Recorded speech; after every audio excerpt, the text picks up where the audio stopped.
This podcast contains graphic descriptions of death and decay. Please listen with care.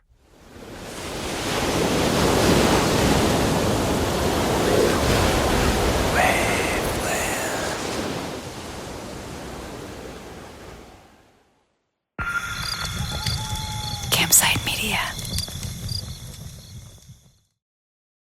Sheila Manis came to know death at a young age. She was born in Murray County in northwest Georgia, and she was the youngest in her family, so she was spoiled as a kid. But she had to grow up fast. My mother died when I was 15. She had a heart attack. 3 years later, my dad drowned. I was 18. The thing of it is, I'd been raised that, you don't just lay and wallow. You move on, pick up, make the best of it. Sheila and her brother got jobs and bought a house together. She was 17 when she had her first daughter. I was going to raise her. I didn't need a man. That's the way I was raised, independent. Death shapes us all. It brings families together, or rips them apart. Death can rob you of stability, or grant you new freedom. For Sheila, the deaths of her parents intensified her independence, but also made her protective, loyal. In 1979, Sheila was working in hospice care while finishing her nursing degree. One of her patients set Sheila up with their son. Oh, she kept saying, I've got this good-looking son. You're just going to have to meet him. He's coming in. Well, he came to see her that day, and I thought, well, he's not bad. I need some work with his clothes. I can fix that, His name was Ira, and he was an Army Ranger. He had brown hair and blue eyes and a slight hint of a mustache, and Sheila thought he was cute. Just like Sheila, Ira had become fiercely independent after a tough childhood. But their mutual independence added up to good chemistry and good dates. Sheila and Ira got married 6 weeks after they met. Sheila was 19 and Ira was 22. They had 2 children and raised them together with Sheila's daughter in a house in Chatsworth. Ira got a good job at the Department of Transportation, and Sheila was soon able to stay home like she wanted to. In his free time, Ira liked to deer hunt. He used a .30-06 rifle and later a muzzle loader that Sheila got him. She actually got him a kit, and he had to put the muzzle loader together himself. He told Sheila he liked it better that way because he built it. Ira was a Hershey Kiss nut. He would buy a huge bag of them to eat while he was sitting up in his tree stand, watching for deer. But he didn't want to make that rattling sound. So the night before, I would sit there and unwrap each of those individual Hershey Kisses and put them in a Ziploc bag for him. That is the sweetest thing I've ever heard, literally and figuratively. Oh my God, that's so amazing. Yes. To Sheila, Ira was the kind of guy worth unwrapping Hershey Kisses for. They were happy together. But sometimes life comes down to a coin flip, and one day it became apparent that Ira lost the toss. He was out hunting and traipsing through the woods, stepping over fallen sticks, crossing creeks, and he noticed that he had trouble keeping his balance. A few years later, he started having involuntary trembles in his limbs. Then they graduated to more severe tremors and slurred speech. In 1994, Ira was diagnosed with Huntington's disease. Huntington's is caused by a faulty gene. If a parent has it, there's a 50% chance their kid gets it. Before the disease takes your life, and it always does, it takes away your balance, your strength, your speech, until you're just in bed and need help with everything. It's a nightmare. For the patient, of course, but also for the people who love them. My own father had Parkinson's disease, which is similarly progressive and unstoppable. It killed my dad, but not before it nearly broke my mother, who had to take care of him as he forgot who she was, lost his ability to clean himself, and got violent with the people he loved most. Which is all to say that families that deal with physical and cognitive breakdowns are often in a battle against breaking down altogether, all while they're dealing with the question of why. Why did this happen to us? Ira was put in hospice care at home, so he could die as peacefully as possible. By then, he was helpless to do almost anything at all. So we made it through the 4th of July, and then that was about it. He was in bed after that. And it got to where he couldn't swallow, and things like that. But I took care of him. Ira told Sheila that when the time came, he wanted his body cremated and his ashes scattered. He said there were too many cemeteries on this earth, taking up too much room. He wanted to save space for the living. Sheila promised Ira that when he died, she would do everything he asked. One night, Sheila was in Ira's room, and he motioned for her to come over next to him. And I got over there, and I squatted down, was holding his hands, and I said, "What?" And it took me a minute. I couldn't figure out what he was saying, and his brother said, "He's telling you he loves you." And I said, "Are you saying you love me?" And he nodded his head, yes. I said, "Well, I love you too." And that was the last word he ever said to me. We were just standing there, and I had prayed if God never answers another prayer for me at all, if he would just let his heart give out. He took one big deep breath, and then he sighed, and it was just so peaceful. And then he didn't. I thought, "Oh my God, I've killed him." Yeah. But that was it. It was so peaceful, and we kept our vows till death do us part. Ira died on August 9th, 2000. He was 43 years old. He'd arranged his own cremation and funeral in advance with the fanciest funeral home around. They didn't have their own crematory, so like a lot of funeral homes, they used a third party to do the cremations. Sheila's understanding was that they would take Ira's body to a crematory in Atlanta and then drive the ashes back up for the funeral. Ira had also picked out the music for his memorial service and wrote his own eulogy. The man had been well prepared to die. The funeral service was packed with friends, family, people from Ira's work. The funeral director gave Sheila a black plastic container a little smaller than a shoebox. Inside was a thick plastic bag holding what was left of Ira. Sheila and the family drove to the top of Fort Mountain, where Ira had killed his first deer, to spread his cremains. You can see all the mountains, and there's this rock wall, and you can stand there and just look, and it was beautiful. And the wind was blowing, so it was just, there was a breeze, and it just took them off over the overlook there, and it was just so nice. And I thought, okay, I have done everything he asked me to now. The end. I've lived up and done everything. Sheila was relieved after spreading Ira's ashes. She had fulfilled his final wishes in every way. He told her to be strong for the kids. She stayed strong. He told her he wanted to be cremated and spread on the mountain, and she did that too. It wasn't the same as crossing off items on a grocery list, though. Each step along the way, the funeral, the eulogy, the cremation, the spreading of the ashes, each step helped her grieve. While fulfilling Ira's wishes, Sheila also jump-started her own healing. But soon something would interrupt her healing, and the healing of hundreds of other families in northwest Georgia and southern Tennessee. A year and a half after Ira died, Sheila learned that Ira's body wasn't taken to a crematory down in Atlanta.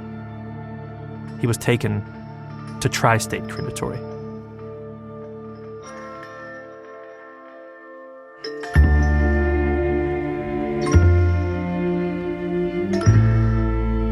From Waveland and Campside Media, this is Noble. I'm Sean Raviv. Episode 3, The Vaults.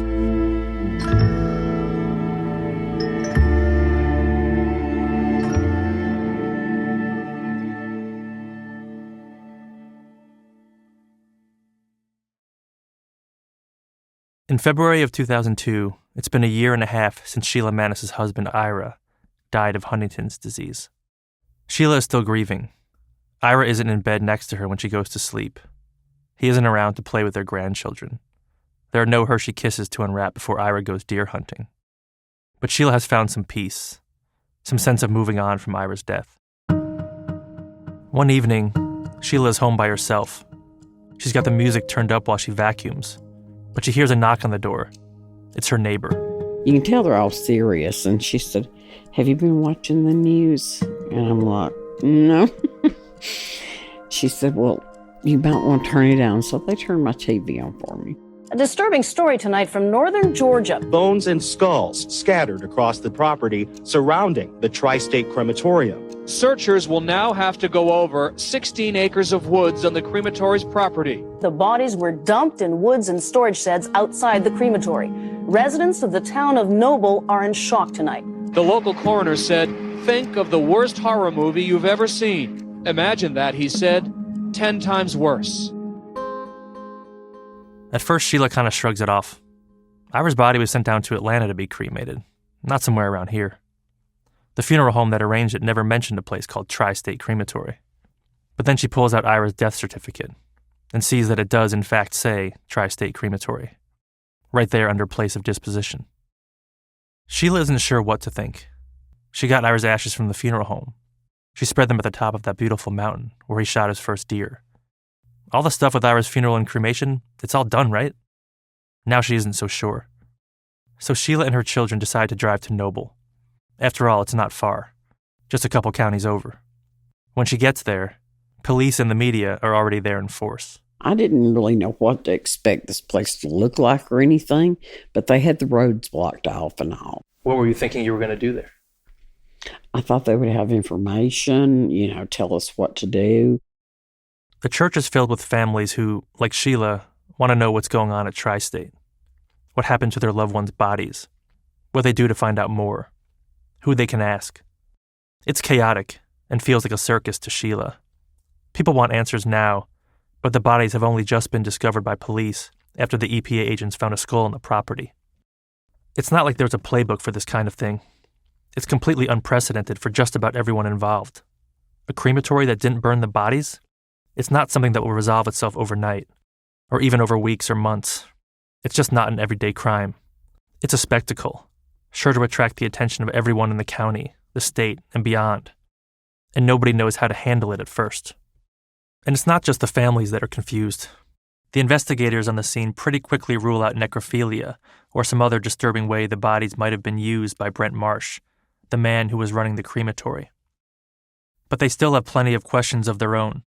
For one, how the hell did so many bodies accumulate here without anybody noticing?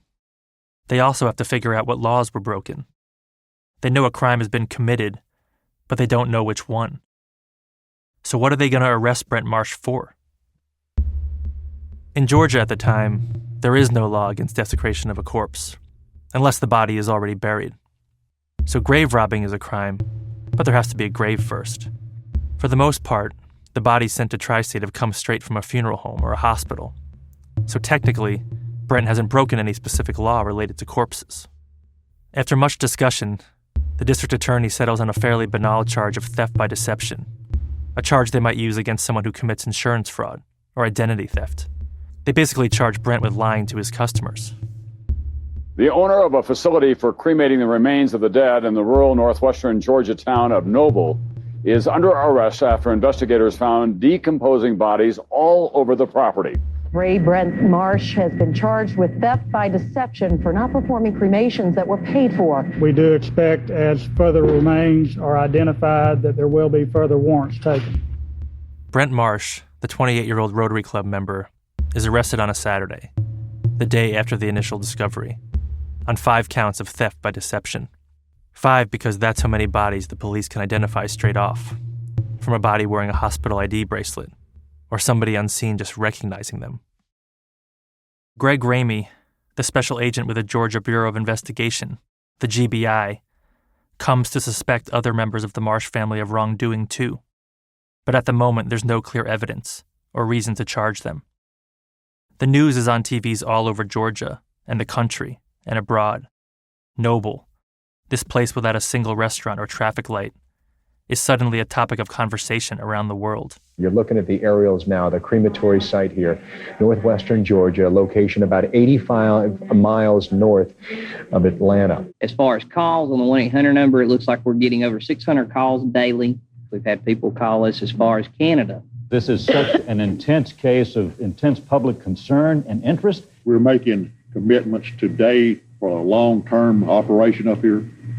It's a very expensive operation, ladies and gentlemen. The cost is going to be staggering, but certainly not to what it is to the families who have lost loved ones and have loved ones here in Walker County. Everyone in Walker County turns their attention to Tri-State Crematory. The director of the Georgia Emergency Management Agency estimates that the search and recovery of bodies will take 8 months and millions of dollars. The FAA establishes a no-fly zone over the property to keep away the media and the public. Georgia's Democratic Governor, Roy Barnes, visits Walker County and flies over the Marsh property in a helicopter. He declares a state of emergency in the county, and in a letter to President George W. Bush, the governor says that the Tri-State incident is, quote, of such severity and magnitude that effective response is beyond the capabilities of the state. Basically, he says he needs some federal help down here. Before the ink has even dried on Brent's arrest warrant, Governor Barnes accuses him of, quote, depravity, and says the state will use its full power to prosecute him. Brent makes bond after his first arrest on Saturday, and then on Sunday he's arrested again, this time on 11 new counts of theft by deception. And again, Brent bonds out of jail. And then Brent is arrested yet again, a third time, on 102 new counts. Special Agent Greg Ramey is there, and he speaks to Brent hoping to get some information out of him. I said, I'm here to help you help me. And I said, you help me by telling me what's going on. And then I even spoke to him. I said, let me talk to you on a personal level.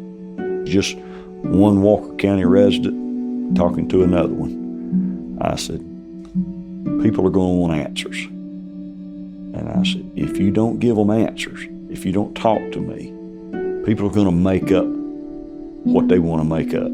They're going to make you out to be a monster that maybe you are, maybe you're not. But I said, without you giving them some direction to go, people are going to make up some pretty horrible things about you. And he looked at me and said, understood.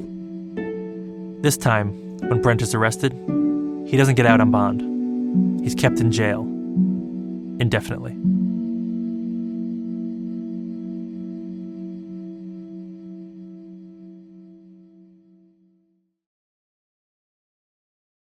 Over the first few days after Greg Ramey and other officers first discovered bodies in the Marsh family property, even as Walker County and the world really are descending on Noble, Greg stays focused on one thing: a morbid and gruesome search for every body and body part on the property, whatever state they're in. They have to be thorough, because it's not like looking for a missing piece of jewelry. It's not a situation where you can afford to miss something. If a body is there, you have to find it. We're looking around seeing 30-plus bodies here going, holy cow. We got, our first concerns are, we're hoping that it's contained to this. Back of your mind, you're going, I know it's a lot bigger than this.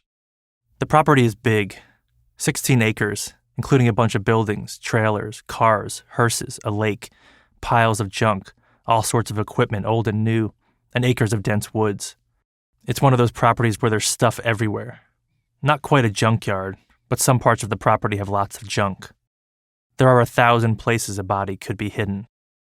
So when Greg and dozens of other officers return to the Marsh property, they split up into teams of 3.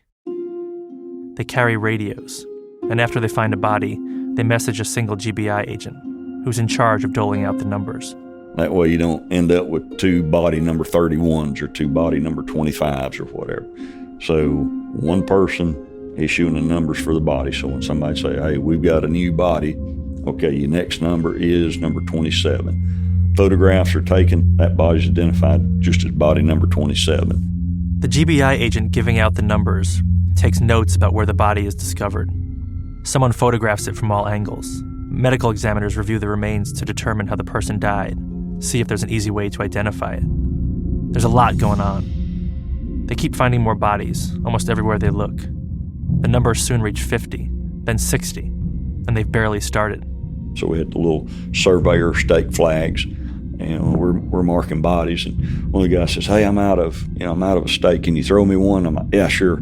So I take a thing and I pitch it to him. Well, it kind of falters out before you, and it literally lands and hits next to some bones and stuff we hadn't even seen. So I mean, somebody made a joke. Dang, all you got to do is just throw them up there, and they're gonna land next to a body. I mean, it was that crazy. Just finding that many. And those are just the ones sitting out for anyone to see.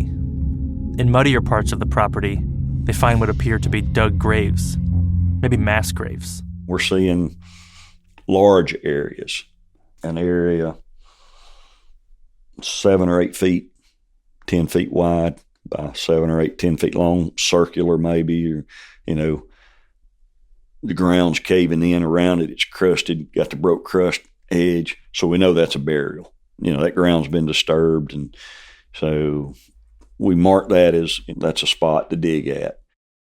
They find at least 8 graves like that, like the one that Gerald Cook, the gas man, saw in his delivery. The graves appear to have been dug with a backhoe. One of the pits is less than 90 feet from Brent's house. It will take days to meticulously dig them up and recover the remains. They find caskets in random places on the property containing bodies. They sometimes find individual long bones, like femurs, and they get their own numbers too. Some of these loose bones will be paired with the rest of their remains later. They name the different recovery sites for ease, and some of them get charming nicknames like Sunday Surprise and Granny. On top of and around an upside-down pool table that has been turned into a makeshift basket with a plastic tarp, they find the remains of what would turn out to be 23 people, most of them in advanced stages of decomposition. Some of the bodies are wrapped in sheets or still wearing durable clothing, allowing them to at least be separated. But most are loose, only rendered distinct by collections of seasonal pine needles and leaves.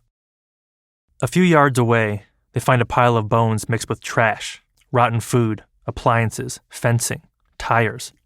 But the most disturbing discovery on that second day has got to be the one inside the Butler building. Greg is photographing 20-plus bodies on the floor of the building, along with a veteran crime scene guy named David. They start to smell something really bad. I mean, there was just this sickening odor. I mean, just one that makes you step back and go, ooh, glad I stepped away and I'm about to throw up. Greg walks around the building, but he can tell the odor isn't coming from any of the bodies he can see. But then you keep hitting or smelling that odor and it just keeps hitting you. I'm like, David, what in the world? Where's that coming from? And he said, I don't know. And so we had noticed the night before and in that day, there were about 6 or 7 vaults, metal vaults in there. In addition to the crematory, the Marsh family also had a grave digging and vault business. The vaults are shaped like oversized caskets, but much heavier and made of concrete. They're put in the ground at a cemetery to protect a casket from rainwater, insects, and the weight of the earth. Greg sees half a dozen of these in the Butler building, sitting upside down on their rounded tops. So we're sitting there, and I kind of leaned over next to it. And when I got close to it, I mean, the odor was just, like I said, just sickening. And I said, David, lean over next to this. And he leaned over, he's like, oh my gosh. And we kind of looked at each other, and he said, you know what that means? And for a second, it didn't hit me. I said, oh gosh. I said, there's bodies in there. He said, exactly.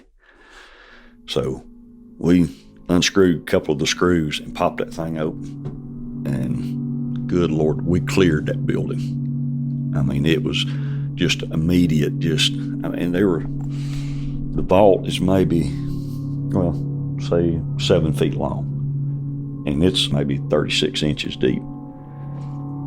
That was full of human bodies that were rotting, decomposing. Piled on top of each other? Yes, just piled on top of each other.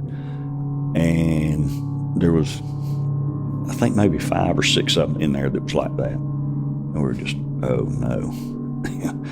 I mean, literally such a strong smell that it almost invokes your natural reaction to vomit and throw up. It is that strong. Just,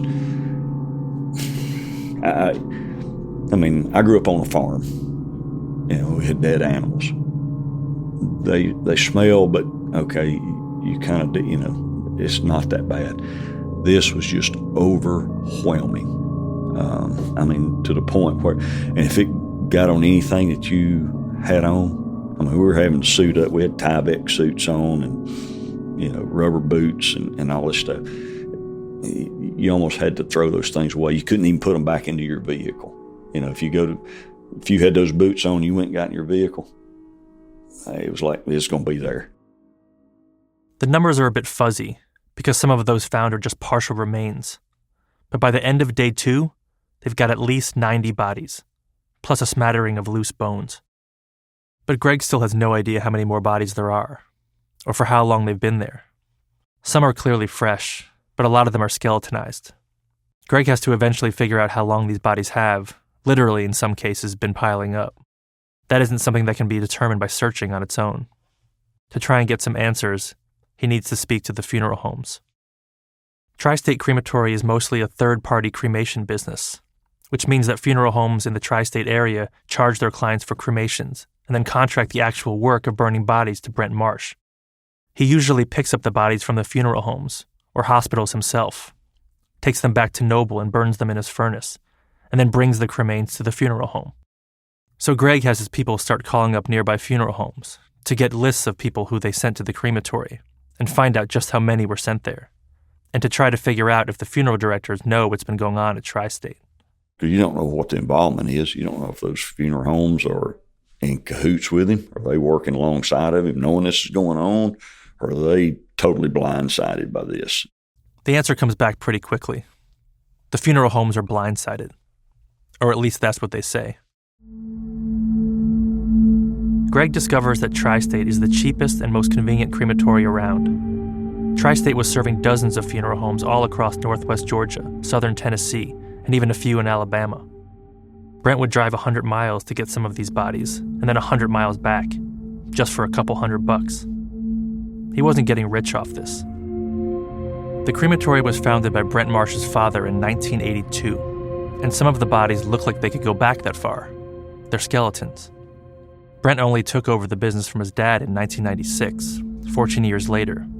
And so this thing at Tri-State that truly seems like it can't get even worse somehow gets even worse. What if Brent Marsh isn't the only one to blame for what happened? What if the whole Marsh family is involved? And what if the bodies have been buried and piled on the property not for years, but for decades?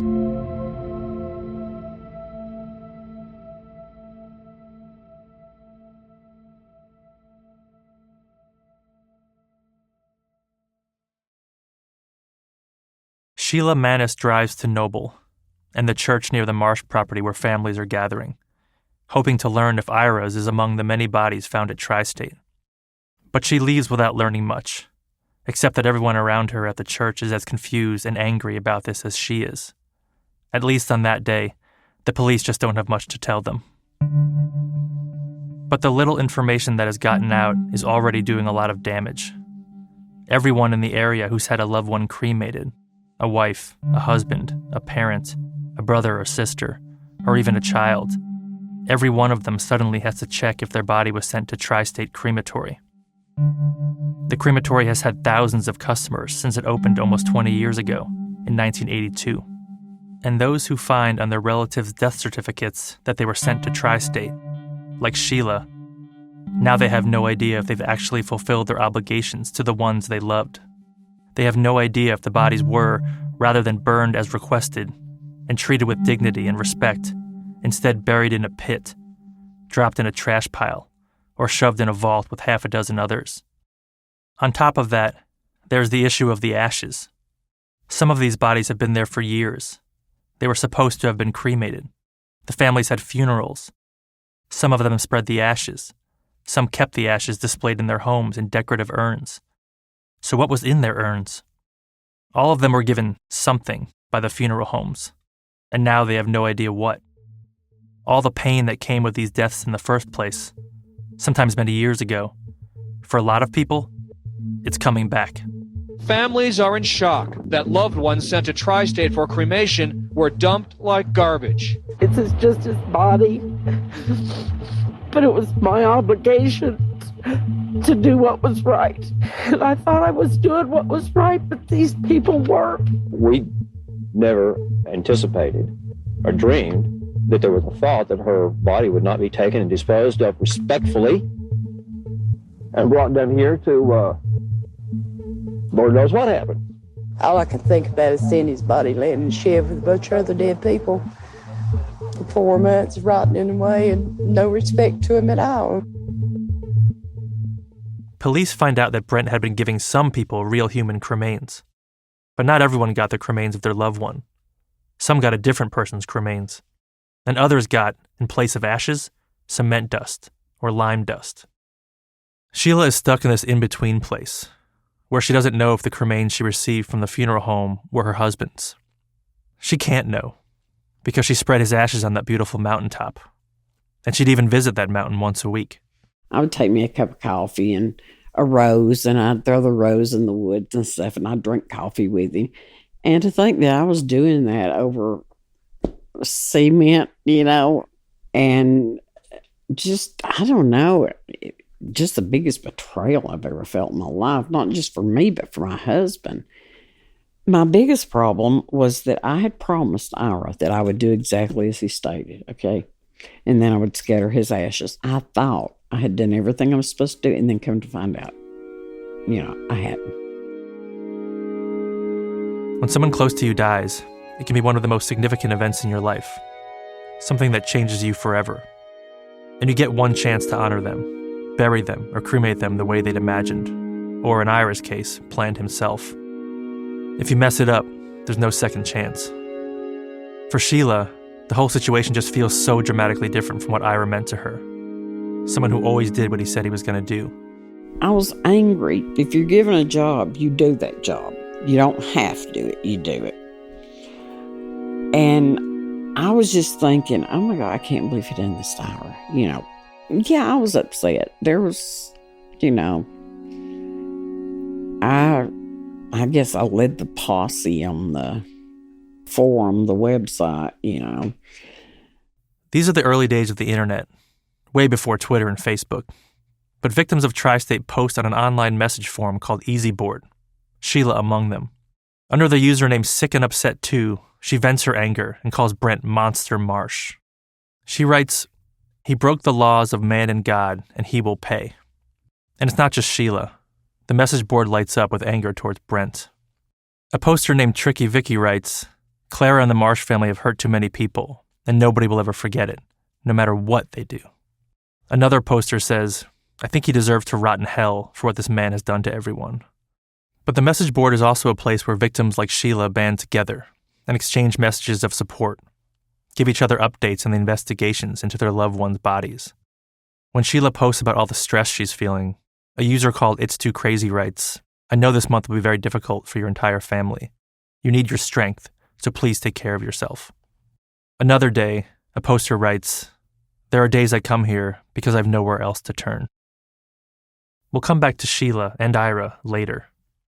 Like a lot of the other family members, she would have to be patient, to somehow sit around and wait until investigators like Greg Ramey do their job.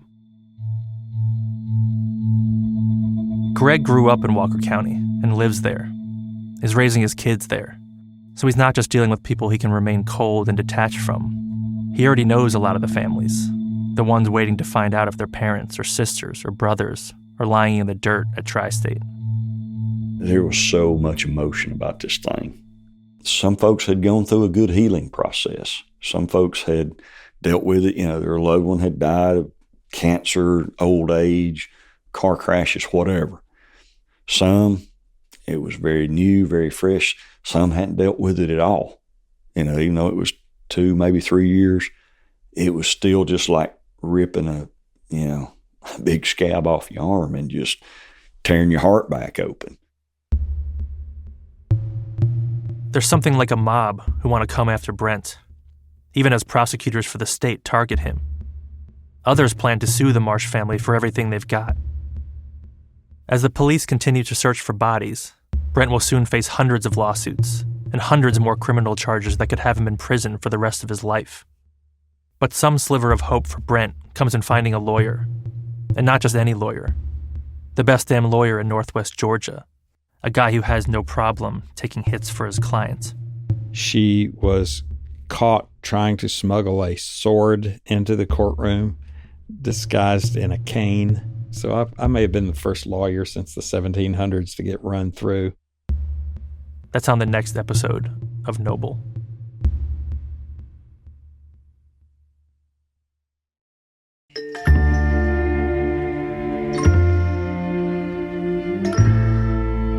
Noble is a production of Waveland and Campside Media. Noble was reported and written by Johnny Kauffman and me, Sean Raviv. Johnny Kauffman is our senior producer. Sierra Franco is our associate producer. Editing by Jason Hoke, Johnny Kauffman, and Matt Scherer. Fact-checking by Kaylin Lynch. Sound design, mixing, scoring, and original music by Garrett Tiedemann. Our theme music is La Lucha es una sola by the band Esmerine. Campside Media's operations team is Doug Slaywin, David Eichler, Ashley Warren, Destiny Dingle, and Sabina Mara. Jason Hoke is the executive producer at Waveland. The executive producers at Campside Media are Josh Dean, Vanessa Gregoriadis, Adam Hoff, and Matt Scherer.